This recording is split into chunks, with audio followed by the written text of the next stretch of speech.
A reading from the Gospel of Mark, chapter 2, beginning at the first verse.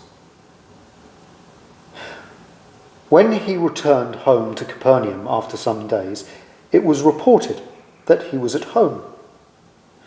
So many gathered around that there was no longer room for them, not even in front of the door, and he was speaking the word to them.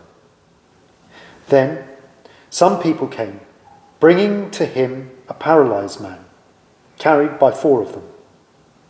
And when they could not bring him to Jesus because of the crowd, they removed the roof above him.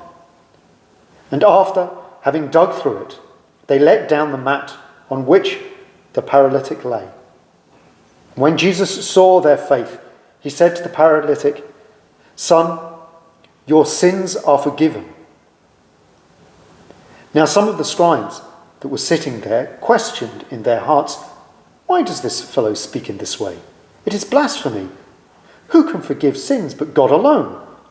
At once Jesus perceived in his spirit that they were discussing these questions amongst themselves. And he said to them, "Why do you raise such question in your hearts? Which is easier to say to this paralytic, 'Your sins are forgiven'?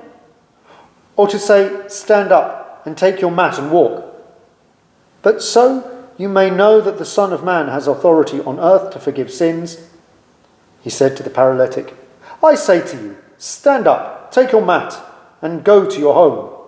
And he stood up and immediately took the mat and went out before all of them, so that they were all amazed and glorified God, saying, "We have never seen anything like this." Shine Brihade. Puikas the dear.